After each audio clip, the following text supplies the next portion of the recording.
So, Callisto Protocol. I've kind of stopped playing it. So today's just a video to go over, I guess, my wrap up for Callisto Protocol and kind of covering what it did well and what it didn't do so well, which was a lot. Consider this the first official review on the channel, so let's get right into it. We're going to start out with the good things first and foremost. So the first thing I want to give it is its atmosphere. The atmosphere in this game was actually really well done. So there's just a lot from the sound design that you had going on, just the feeling of things crawling around in the vents around you. The game looked gorgeous as well, like just the way environments looked. I just wish I got to see more environments, but we'll cover that when we get to the bad. But overall, the atmosphere was really well done. The audio design, the people behind that deserve a medal. Walking through environments, the things you'd hear, the noise that you'd hear, you'd just constantly be feeling uncomfortable. So that one was really good. The other one was some of the scares. Jump scares were there quite a bit, but some of the other scares were just in the gameplay, in the moment. There was one particular enemy I remember quite vividly because I knew they were around, I knew they were hiding, but they'd crawl on the walls and you never really know where they were coming from. And same thing with the regular enemies, they'd go through the vents. So you'd know they were around and you'd think, okay, well, they're over there somewhere.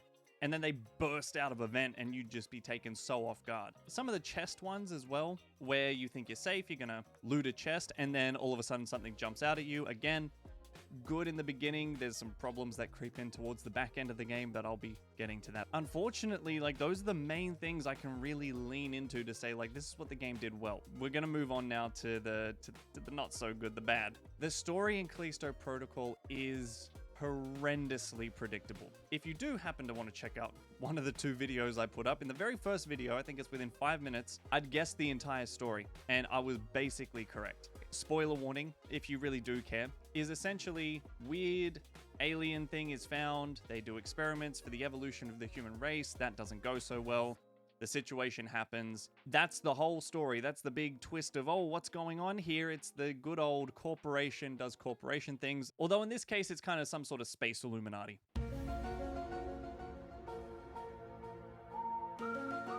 I can't make this up, but that's your story. So just predictable, boring, and feeding into that is none of the characters were particularly interesting or you could really gravitate to or really engage with. Those characters just felt super one-dimensional, cookie cutter. You've got the main character, Jacob, I think his name was, just your kind of rough around the edges, flies the cargo around, does whatever he needs for the money. It doesn't really matter about the morals and blah, blah, blah, blah, blah, blah, blah. You have got the main villain, the warden, who's the super, I'm doing this for the good of mankind type villain. Honestly, I struggle to tell you anything else about any of the other ones because honestly, they just don't stick out of my mind.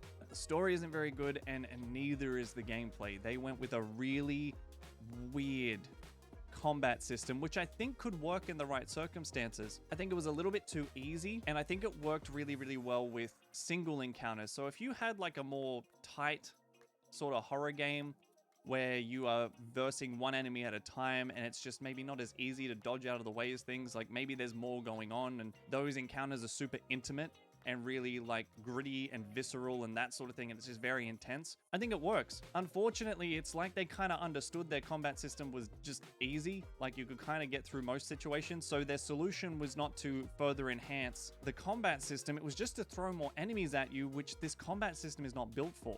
The game hard locks you to a particular enemy, usually the one closest to you, but with some of the gameplay elements it introduces later to up the stakes, I guess, the current threat might not be the one in front of you, it's the one off in the corner that's about to transform, but you can't get around to do anything about it because the game is hard locking you in front of you. Not to mention there's no quick turnaround, there's no nothing, so if you get surrounded, you're basically done. You might as well count that particular run over with. So unfortunately, the gameplay just doesn't iterate enough, it doesn't evolve. You kind of start with the same gameplay system and you end with the same gameplay system or combat system, and it doesn't really change. There's not much else. You get some light tweaks you do through upgrades and new weapons, but that's kind of it. The next one is kind of tied to the first good section, which is that the atmosphere and some of the vistas and the graphics in this game were really good, but you're stuck in corridors the entire time. You're just going through corridor after corridor after corridor, and then the game will open up and I'm like, wow, Can I get more of this? No. Then you're back into corridor after corridor after corridor, and I get that, you know, like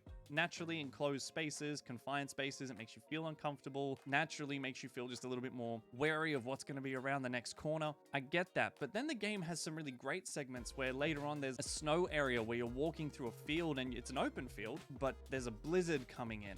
So you can't really see very well, and you're going through a field with frozen zombies, and it's just very intense. There was plenty of opportunity, I feel, to have open level design and still retain the horror or the scares or the uncomfortability. And I'm not saying have open world, I just mean bigger levels or open levels. Just let me look at how pretty the game is while I'm also bricking it, you know? Now, starting off, Callisto Protocol actually kind of catfished me a little bit. I started playing and I thought, wow, this actually isn't that bad. It's rough, definitely. It's a bit rough around the edges, but overall, it's doing okay. I don't see anything egregious. But then as we kind of get to the back half of the game or the midpoint of the game, it starts to rear its head a little bit more about why the game just didn't work. I have never been more genuinely angry with a game than I was with this. For the first time in my life, I put the difficulty down to easy for particular segments. I'm not that person, all right? You have seen God of War if you've been part of this channel for a while, and if you haven't, go have a look at it. But I will not put my difficulty down, all right? I will sit there and struggle until eventually I overcome. But honestly, I was so done with the game and the cheap way it was making me die that I'm like, I don't care anymore. Like, I don't want to waste my time. This isn't going to make me feel good to overcome the challenge. This is just making me feel like, well, that was a waste of time. So I'd put the difficulty down. Where this happened was specifically with the mini bosses, right? So the mini bosses, the first one I fought, that was okay. It was really boring. You kind of just swaying side to side because you can't hit it. You have to kind of dodge, shoot it with your gun over and over, and then eventually it'll go down, and then you can get a combo in with your baton, and then rinse and repeat until it dies. This boss can one-shot you. One hit from this on normal difficulty, you're dead. You're done. The end. So the first time you run into it, it was a bit boring. I think I died once, but then I was fine. Then we get to the second one. What do they do with the second one? Well, they realize again, we're using the same boss. It's not really that difficulty, so how can we arbitrarily put the difficulty up? Throw in little nothing enemies. Like literally 1 or 2 hits and those enemies went down. They run in from some different position every time. You're facing the boss. They give you 1 hit to the back and you stumble, and then the boss hits you and you're dead. It was infuriating. So I put the difficulty down and I'm like, okay, surely they're not going to do this again. But no, they just did it, but they did more. And they used more annoying enemies, like ones that explode as soon as they get near you, suddenly would spawn in. And it was a nightmare. I hated it. That was where it really started to lose me. And then right towards the end, as you get into like the last third, it's like they forgot all of the atmosphere stuff, right? All of the things I just said about how good the atmosphere is, they forget that towards the last third of the game, where it's like they didn't know how to finish it, they didn't know how to wrap it up, they didn't know how to up the stakes and the scares anymore, so all they did was decide, well, just do everything all the time, every time. And what I mean by that is every enemy that dropped in, they did the weird, there's this mechanic where they'll sprout tentacles from their stomach, and if you don't shoot them, they'll morph into a more powerful, stronger enemy. Well, every enemy was doing that by the end of the game. Every single one. Didn't matter. There was no break, and some would just jump in already transforming. So that's what they did there. Every crate you opened, every locker you opened, there was one of the little creatures that jumped out and like tried to jump onto your face. Every single one. Every single corner turn, every time you went somewhere, there was a scare, there was a scare, there was a scare, and just you got numb to it. Before it felt like, you know, like there were jump scares, but there was enough downtime or enough kind of, you psyched yourself up expecting a jump scare that didn't happen, that it kind of worked and it pulled off. Now it was just like you were expecting it and you were right every single time, and it just got grating and I got numb to it. I didn't even care.